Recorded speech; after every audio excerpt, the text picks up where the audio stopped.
ابتدا ہے رب جلیل کے بابرکت نام سے جو دلوں کے بید خوب جانتا ہے۔ السلام علیکم پیارے ناظرین اور سامعین، اللہ تعالیٰ سے دعا کرتا ہوں کہ اللہ تعالیٰ آپ لوگوں کو ہمیشہ خوش و خرم رکھے اور ظالموں کے ظلم اور حاسدوں کے حسد سے محفوظ فرمائے۔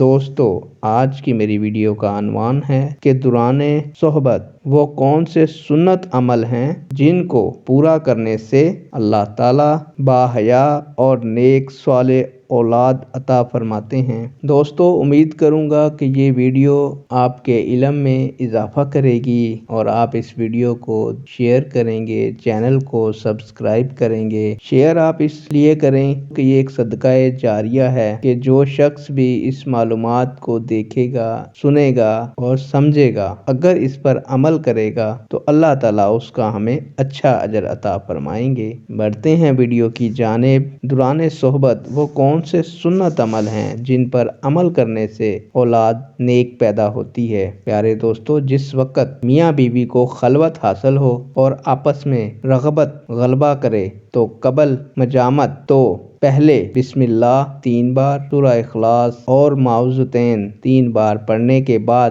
دعا پڑھ لیا کریں، جو کہ میں نے اس سے پہلے والی ویڈیو میں بنائی ہوئی ہے، جس کا لنک میں آپ کو ڈسکرپشن میں بھی دے دوں گا۔ اور دعا کا ترجمہ یہ ہے: اللہ کے نام سے شروع کرتا ہوں، اے اللہ ہم کو شیطان سے دور رکھ اور جو کچھ لڑکا لڑکی ہمیں نصیب کریں اس کو بھی شیطان سے دور رکھ۔ تو پیارے دوستو، صحبت کے وقت مرد عورت بالکل جانوروں کی طرح برہنہ نہ ہوں۔ بالکل ننگے ہو کر صحبت کرنے سے اولاد بے حیا پیدا ہوتی ہے۔ بڑی قابل غور بات ہے کہ دیکھیں آج کل ہمارے معاشرے میں یہ برائی عام جنم لے رہی ہے کہ اولاد ماں باپ کی بات نہیں مانتی۔ کیا وجہ ہے کہ پہلے بھی تو اولادیں تھیں جو ماں باپ کی بات مانتی تھی؟ کون سی ایسی خطا ہے جو ہم کرتے ہیں جس کا خمیازہ ہمیں بہت ٹائم کے بعد ادا کرنا پڑتا ہے؟ ہمارے نبی کریم صلی اللہ علیہ وآلہ وسلم خود کو اور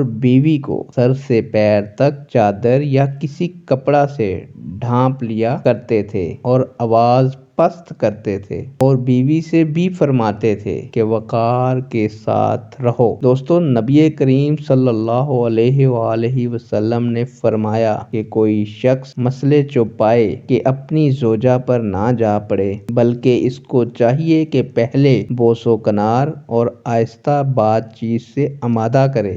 جب مرد کو انزال ہو جائے تو فوراً نہ ہٹے، بلکہ اسی طرح کچھ دیر ٹھہرا رہے تاکہ عورت کا مطلب بھی پورا ہو جائے، کیونکہ بعض عورتوں کو دیر میں انزال ہوتا ہے۔ بعد فراغت دونوں مرد اور عورت الگ الگ کپڑوں سے اپنی اپنی شرمگاہ کو پونچھ کر علیحدہ ہوں۔ تو دوستو، یہ چند عمل ہیں جو سنت کے مطابق ہیں۔ اگر آپ ان پر عمل کریں گے تو ہم امید کرتے ہیں کہ اللہ تعالیٰ ہمیں جو بھی اولاد عطا فرمائیں گے، خواہ وہ لڑکا ہو یا لڑکی ہو، تو وہ باحیا ہوں گے اور فرما بردار ہوں گے۔ نیک دعاؤں اور تمناؤں کے ساتھ آپ سے اجازت چاہتا ہوں۔ اللہ تعالیٰ آپ لوگوں کو اس ویڈیو کو شیئر کرنے اور چینل کو سبسکرائب کرنے کی توفیق عطا فرمائے۔ اللہ حافظ۔